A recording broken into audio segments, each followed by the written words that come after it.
Oleh karena perkenananmu, kami akan dilawat oleh Engkau. Kami akan dipulihkan oleh Engkau. Akan mengalami mujizat Tuhan. Karena Dia Tuhan berkaryalah melalui pemberitaan firman Tuhan hari ini. Hamba pun keterbatasan dan tidak mampu, tapi kami sungguh percaya oleh karena Tuhan mengasihi umat-Nya, Tuhan akan memakai hamba.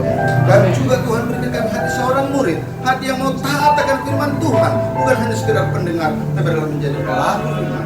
Segala penyesat, segala kuasa-kuasa yang menghalang-halangi firman Tuhan, kami tolak dipatahkan dalam nama Tuhan Yesus Kristus. Dalam kuasa Roh Kudus menawan hati dan pikiran kami. Dalam nama Tuhan Yesus Kristus, kami siap dibentuk oleh Tuhan. Haleluya, haleluya. Bersama berkata, Amin. silakan duduk sekalian jemaat dikasih Tuhan.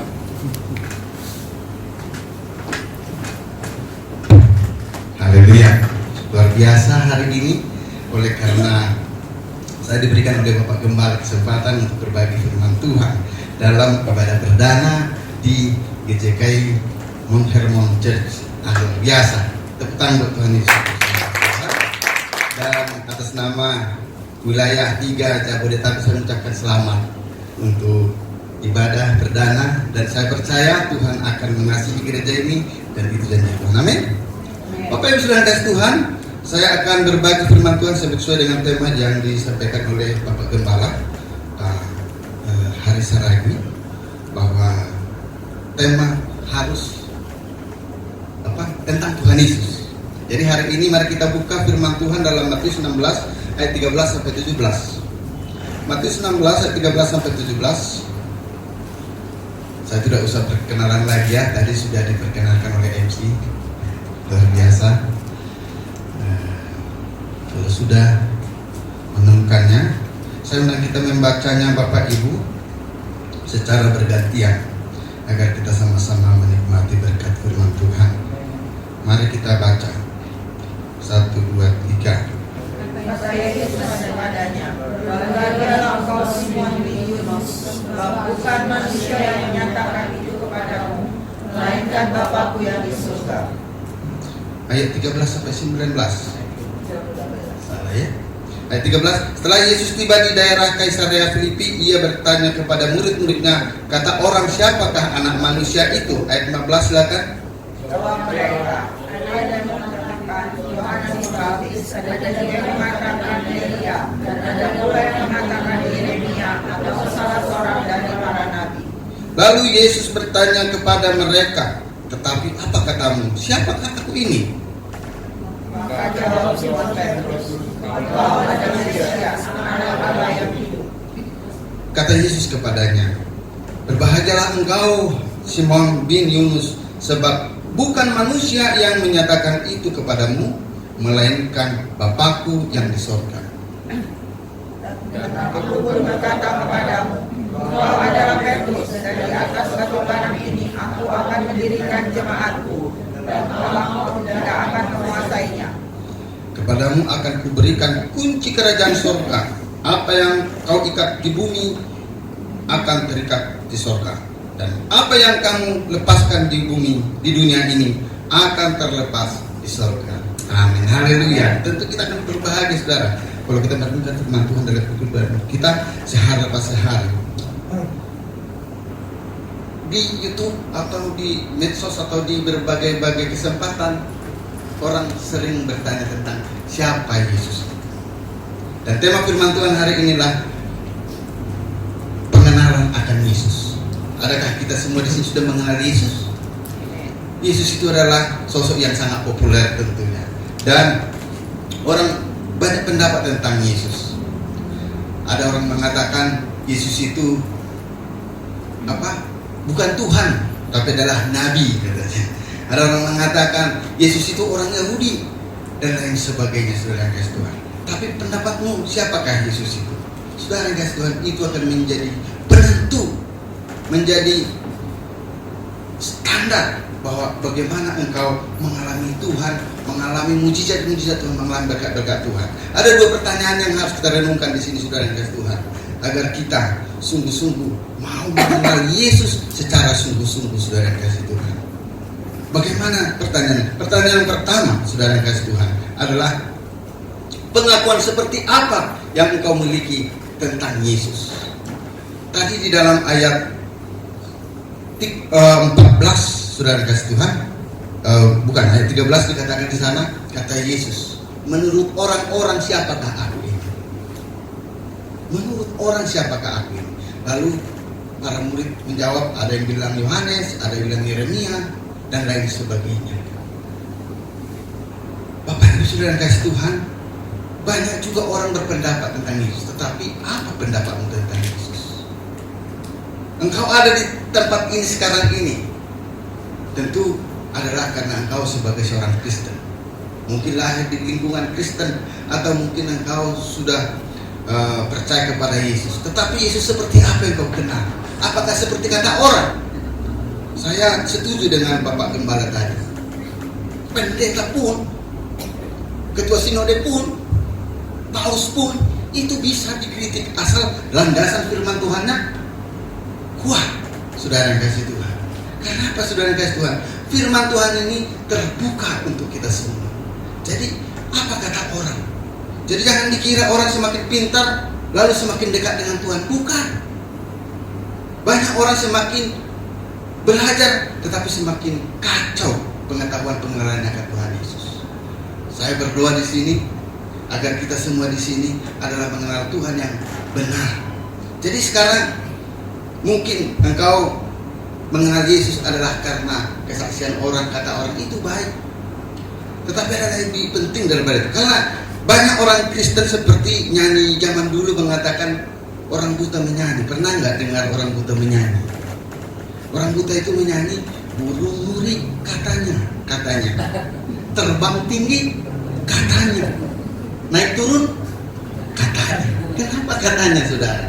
Karena dia nggak melihat. Coba dia melihat, burung muring nggak pakai katanya.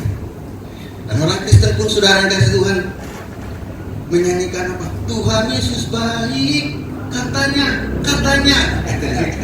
Sungguh amat baik, katanya. Kenapa? Karena tidak mengalami. Disitulah makanya Yesus berkata, menurut kamu siapakah aku ini? Itu penting untuk perubahan di dalam hidup kita. Bukan hanya sekedar katanya. Orang Kristen banyak terkesima dengan kesaksian orang. Oh, dia mengalami kematian, lalu di dalam matinya itu entah mati suri begitu, dia melihat hal-hal yang luar biasa. Surga itu seperti ini, neraka itu seperti itu. Bapak Ibu saudara yang kasih Tuhan, Alkitab mengajarkan, ujilah segala roh, peganglah yang baik. Pengalaman itu, baiklah itu untuk menguatkan iman kita.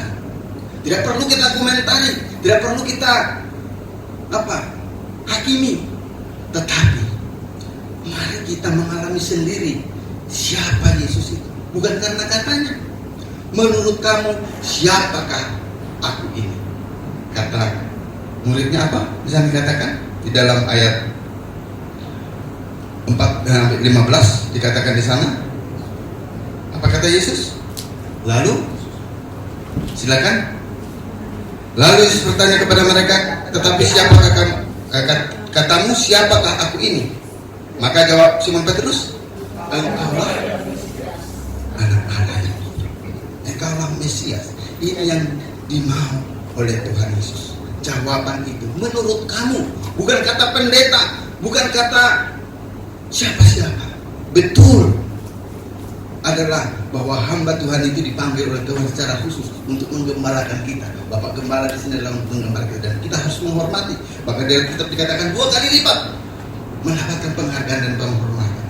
Tetapi Bapak Ibu saudara kasih Tuhan, mari kita berpegang kepada Alkitab, kepada firman Tuhan, bahwa kita harus mengenal Tuhan secara pribadi. Amin. Amin kan?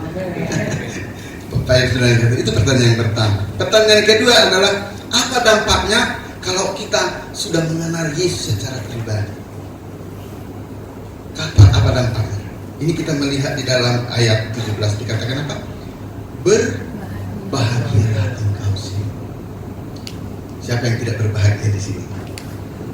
Jangan-jangan kamu belum kenal Tuhan Yesus. Dan memang di dalam Yesus ada kebahagiaan. Yesus berkata, datanglah kepadaku yang letih lesu dan berbeban berat, aku akan memberikan kelegaan kepadamu. Itu janji Tuhan Yesus. Pikulah kuk yang kupasangkan kepadamu, sebab kuk yang kupasangkan itu enak dan ringan. Tapi realitas kehidupan kita bagaimana? Ada memang ayat yang lain mengatakan lebih mudah seekor onta masuk melalui lubang jarum daripada seorang kaya masuk ke dalam kerajaan surga. Kaya itu artinya bagaimana, saudara kasih Tuhan? Ya, Abraham juga kaya, dan dia itu dikisahkan di Alkitab itu ada di Firdaus. Tapi saudara kasih Tuhan, kaya seperti apa? Kaya dalam arti dia tidak membutuhkan orang lain, dia tidak membutuhkan Tuhan. Orang-orang seperti ini, ada orang sudah miskin sombong lagi. Ini lebih parah, saudara. Harusnya sudah miskin, datanglah kepada Tuhan. Karena orang seperti itu yang mempunyai kerajaan surga, saudara kasih Tuhan. Jadi kunci daripada kebahagiaan adalah mengenal Tuhan Yesus. Kalau kita melihat orang berdebat mengenai Yesus, berdebat mengenai sila Yesus, ada orang mengatakan yang puji Tuhan sekarang ini pemerintah sudah merevisi bukan kelahiran Isa Al-Masih lagi, Amin, tapi kelahiran Yesus Kristus. Karena Isa Al-Masih menurut orang agama lain itu lahir di mana? Bawah pohon korma. Tuhan yang kita sembah, kata Bapak Gembala tadi, di mana? Di kandang domba. Beda dong. Ya, bukan lahir di bawah pohon korma. Ya, jadi beda. Kalau dikata disama-samakan, jangan. Karena apa, saudara itu?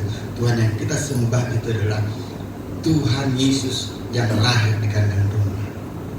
Jadi banyak Yesus, ada juga Yesus pemain sepak bola. Bukan itu juru selamat kita, amin. Atau Yesus petinju. Nah, atau ada di Amerika Latin atau di Filipina banyak nama-nama Yesus. Bukan itu, saudara, tetapi adalah Yesus sang Mesias, juru selamat yang diurapi, saudara kasih Tuhan. Dan kalau kita sudah berkenalan dengan Tuhan Yesus, kita akan bahagia. Adakah rumah tanggamu sekarang tidak bahagia?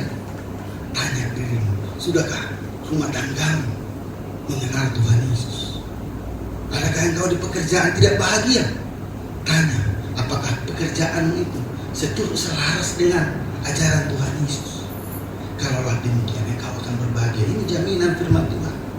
Dan tentu di sini ada kalian mengatakan berbahagia dan kau semua, karena bukan manusia yang menyatakan itu kepadamu, namun Tuhan melalui berdasarkan Roh Kudus. Oleh karena apa, saudara kasih Tuhan? Itulah bangganya kita sebagai orang Kristen. Karena Tuhan yang kita sembah bukan yang kita lukiskan, bukan kita ciptakan di dalam pikiran-pikiran kita. Jadi hati-hati, saudara yang kasih Tuhan. Tuhan tidak bisa dikonsep. Kalau kita sudah mengkonsep Tuhan, artinya kita membatasi Tuhan. Marilah kita mengenal Tuhan sebagaimana apa yang Tuhan mau dan Tuhan inginkan. Di dalam pengenalan akan Tuhan, saudara yang kasih Tuhan, tentu kita berbeda-beda. Ada yang mengalami Tuhan lewat seperti Pak Gembala, lewat pergi ke Israel begitu, Pak ya.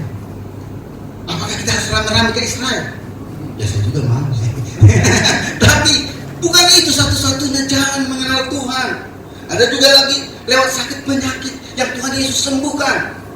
Apakah kita harus sakit semuanya baru kenal Tuhan? Tidak. Ada juga lewat pengalaman perjamuan kudus. Ada juga lewat pengalaman ibadah seperti ini. Ada juga lewat kecelakaan dan lain sebagainya. Yang paling penting, mari kita mengalami perjumpaan dengan Tuhan Yesus, sehingga kita mengalami Tuhan dalam hidup kita, sehingga kita akan bahagia. Itu yang pertama. Yang kedua, saudara kasih Tuhan, kalau kita sudah berjumpa dengan Tuhan Yesus, apa di sana dikatakan, saudara? Di dalam ayat 18 katakan, di dalam apa? Di mana dikatakan di sana? 18. Dan aku pun berkata kepadamu, engkau adalah Petrus, dan di atas batu karang ini aku akan mendirikan jemaatku. Bukan jemaat GCKI, bukan jemaat Tiberias, bukan jemaat Betel, bukan. Jemaat siapa? Tuhan Yesus. Bapak Ibu saudara kasih Tuhan, kadang-kadang kita kalah dengan orang-orang dunia ini. Karena apa? Kadang-kadang kita itu dikotak-kotakkan sebegitu rupa. seolah-olah kita itu bagaimana ya saudara kasih Tuhan ya?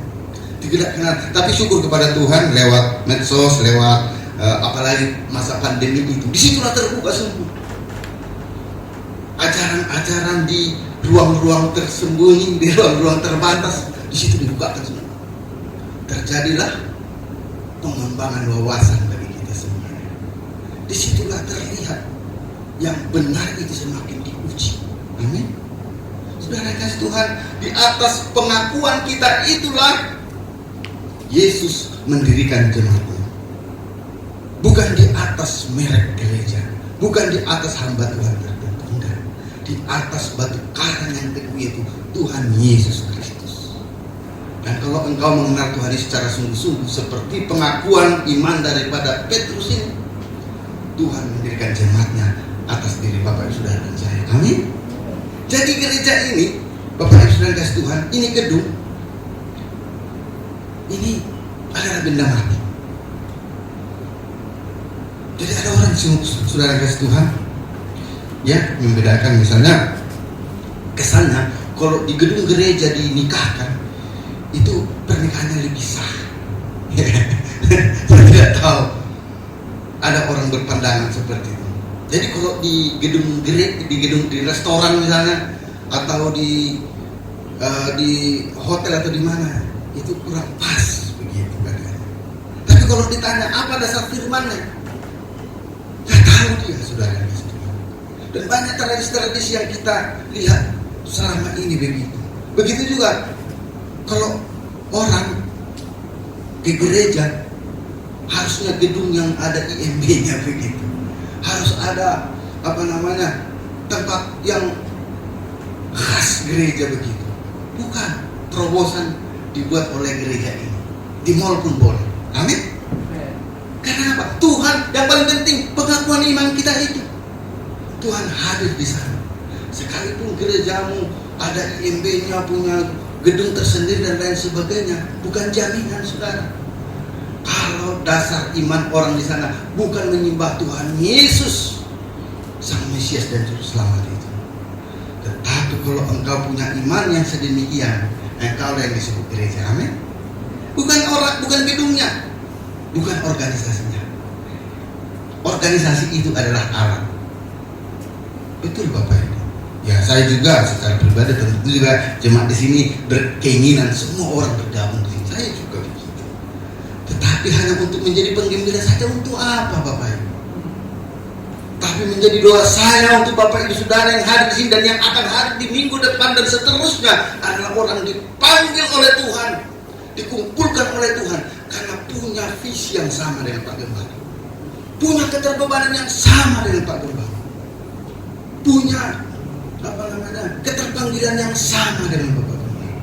Itulah yang disebut gereja. Jadi bukan karena dekapling-kapling, bukan, tetapi adalah karena dipanggil oleh Tuhan. Kalau memang ada di antara kita ini, Bapak Ibu Saudara kasih Tuhan, bukan mencuri domba namanya. Kalau memang dipanggil Tuhan untuk menjadi alat Tuhan di gereja ini, dengarkan suara Tuhan. Tapi kalau bukan, jangan. Nanti juga lama-lama akan hilang, saudara. Kasihan ya kan?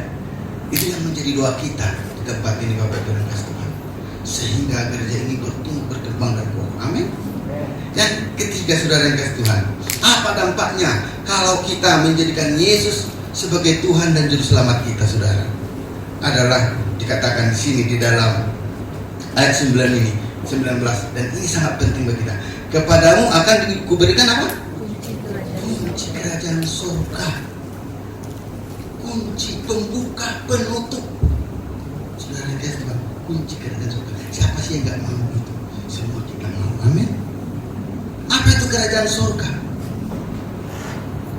Bapak Ibu Saudara kasih Tuhan, di dalam Alkitab dijelaskan bahwa kerajaan surga itu bukan soal makanan, minuman, atau kawin mawin, bukan. Tetapi soal apa? Sukacita, apalagi damai sejahtera dan kebenaran. Yang tiga inilah yang disebut surga. Tentu Bapak bilang kasih Tuhan, mungkin ada seorang anak kecil bertanya kepada kita, seperti apa surga itu? Saya pernah punya anak bertanya begitu, saya ingin ke surga. Lalu dalam hati, mau ke surga masuk ke bagaimana ini? Dan begitu. Itu di dalam keterbatasannya. Seperti apa surga itu? Surga itu saudara kasih Tuhan, kita masih sangat-sangat terbatas memang, karena belum ada di antara kita ini yang sudah ke surga. Karena itu saudara kasih Tuhan, tapi di Alkitab digambarkan di sana ada sukacita, ada damai sejahtera, ya, ada kebenaran. Itulah inti daripada surga. Itulah makanya saudara kasih Tuhan dikatakan oleh Alkitab apa? Bahwa kerajaan surga sudah ada datang pada kita kalau Yesus hadir di sana. Karena kunci itu ada pada kita. Saudara kasih Tuhan, orang ingin menggapai surganya dengan berbagai cara. Ada lewat misalnya hiburan-hiburan, atau ada lewat ambisi-ambisi, ada lewat uang dan lain sebagainya. Tapi itu sementara. Tapi saudara kasih Tuhan, surga yang sesungguhnya sukacita dan sejahtera dan kebenaran. Kalau engkau bahagia karena uang yang banyak, itu tidak salah. Tapi apakah ada kebenaran di dalamnya? Adakah sukacita itu sukacita yang semu? Kan begitu. Ada orang susah karena dia ingin bahagia lalu cari uang. Tapi secara tidak disadari, uang yang dicari itu bukan membahagiakan dia, karena saking cari uang, kan begitu. Ada entah ilustrasi atau pengalaman orang, saya tidak mengerti lah, kan begitu ya. Orang saking mencari uang tidak pernah di rumah lagi. Yang menikmati siapa? Ya mungkin pembantu atau satpam dan lain sebagainya dinikmati, karena bos ini selalu sibuk ke sana kemari. Demi apa? Memperjuangkan uang. Setelah itu tua, lalu sakit-sakitan. Ini bukan kerajaan surga. Jadi ada orang mengatakan begini, saudara, kalau begitu nggak usah punya ambisi dong, nggak punya cita. Bukan demikian, saudara kasih Tuhan. Tapi yang paling penting di dalam kehidupan, adakah sukacita, damai sejahtera dan kebenaran. Itu aja. Kalau engkau menikmati sukacitamu dalam kehidupan sederhana, jangan ukurkan kepada orang lain. Yang paling penting 3 unsur ini, Bapak Ibu Saudara, adakah kamu menikmati itu? Kunci kerajaan surga itu akan menjadi kita. Apa yang kita lepas di bumi terlepas di surga, dan apa yang kita ikat di bumi terikat di surga. Bapak Ibu Saudara kasih Tuhan, kenalilah Yesus. Bapak Ibu Saudara kasih Tuhan, mungkin ada di antara kita bertanya begini, bagaimana saya mengenal Tuhan Yesus? Bagaimana caranya? Bapak Ibu Saudara kasih Tuhan, adalah sederhana. Alkitab mengatakan, barang siapa yang lapar, berbahagialah orang yang lapar dan haus akan kebenaran, karena mereka akan dipuaskan. Bahkan di dalam Alkitab dikatakan juga, Yesus itu adalah seperti seseorang yang mengetuk-ngetuk pintu. Sekiranya orang itu mau membuka pintunya, lalu dia masuk sehidangan dengan orang itu. Begitu juga tentang kita di sini. Kapan itu? Sekarang ini. Kalau engkau membuka hatimu, mau menerima Yesus yang benar, jangan engkau berpikir, jangan-jangan Tuhan Yesus yang saya terima ini adalah Tuhan Yesus yang salah. Jangan. Karena dikatakan dalam Alkitab, domba-dombaku mengenal suaraku dan aku mendengarkan mereka. Bapak Ibu Saudara kasih. Dan kalau Tuhan saja menyatakan, orang jahat aja, kalau anaknya minta roti tidak akan diberikan batu, atau meminta telur tidak akan diberikan kelajengking. Apalagi Bapa di surga. Mintalah, dan kau akan menerimanya. Bapak Ibu Saudara kasih Tuhan, mungkin engkau datang di rumah Tuhan hari ini karena diundang atau karena ajaran dan lain sebagainya. Mungkin engkau berpikir itu suatu kebetulan, tetapi bagi Tuhan bukan suatu kebetulan. Mungkin saat inilah waktu Tuhan bagimu. Engkau ingin dipuaskan oleh Tuhan, ingin dibahagiakan oleh Tuhan Yesus, ingin Tuhan Yesus menjadikan engkau di tempat ini menjadi pondasi, bukan pondasi apa, menjadi dasar untuk membangun kerja Tuhan di tempat ini. Mungkin engkau sedang dicari-cari oleh Tuhan untuk membuka kunci-kunci kerajaan surga, Karena di tempat ini sebenarnya banyak orang yang belum terselamatkan. Karena di tempat ini banyak orang yang sedang hidup terlunta-lunta. Seperti yang dikatakan oleh Yesus, yang dia berkeliling dari desa ke desa, dari kota ke kota. Dia melihat banyak manusia itu seperti domba yang tidak bergembala. Yesus berkata, tuai yang memang banyak, tetapi bekerja sedikit. Mintalah kepada Tuhan yang punya tuai itu, akan memberi bekerja. Jadi Bapak Ibu Saudara kasih Tuhan, saya tidak tahu, adalah suatu mujizat. Kalau secara logika manusia, Bapak Ibu Saudara, apa sih yang dicari oleh Bapak Gembala? Beliau sudah termasuk usia matang, ya kan? Saya ingat dulu merintis gereja itu adalah usia-usia 27 tahun, 26 tahun. Beliau sudah berapa Pak? 58. 20 tahun lagi. Ya, tetapi bukan itu intinya, saudara. Bapak Ibu Saudara kasih di sini kebetulan kita masih lebih muda lah ya. Bapak Gembala, kalau Gembala saya nggak tahu. Sebentar sudah saya lihat. Begitu ya. Bapak Ibu Saudara kasih Tuhan, ini menjadi teladan bagi kita. Karena Yesus berkata, tuai yang memang banyak, bekerja sedikit. Kita ada di tempat ini. Mari kita dukung pekerjaan Tuhan di tempat ini. Jangan banyak berteori, jangan banyak beralasan, jangan dengarkan orang lain, tapi dengarkan panggilan Tuhan Yesus sekarang ini. Kalau engkau setuju sepakat dengan firman ini, engkau akan mendapat berkat. Engkau bahagia, engkau akan mengalami Tuhan. Amin. Nah, mari kita berdoa saudara. Haleluya. Glory bagi Tuhan Yesus. Bapa, hamba penuh keterbatasan mengatakan firman ini, namun kami percaya Roh Kudus akan tetap berkarya di antara kami, memimpin menuntun kami. Kami sungguh percaya, bukan suatu kebetulan kami ada di tempat ini, tapi ada dalam rencana pimpinan tuntunan Tuhan untuk dapat berjumpa dengan Tuhan Yesus yang sejati, Tuhan Yesus yang benar. Ya Tuhan, berkati firman ini, berkati anak-anak yang ada di tempat ini, berjumpa dengan Tuhan Yesus yang sejati, Mesias Sang Juru Selamat itu, sehingga ada yang mengalami tidak bahagia, dibahagiakan dalam Tuhan Yesus. Mereka yang sedang hidup tidak berkepastian, Tuhan Yesus memberikan kepastian. Terima kasih Bapak, terima kasih. Biarlah gerejamu di tempat ini menjadi jawaban, menjadi solusi, menjadi jalan keluar bagi anak-anak yang ada. Kami bukan milik orang-orang tertentu, kami sesungguhnya milik Tuhan Yesus. Terpuji namamu Tuhan Allah yang hidup, yang sungguh mendirikan gerejanya di tempat ini, dan alam maut tidak dapat menguasainya. Terpujilah namamu Tuhan atas hambamu Pak Pendeta Dr. Insinyur Haris Ragi, yang engkau utus di tempat ini beserta Ibu Gembala.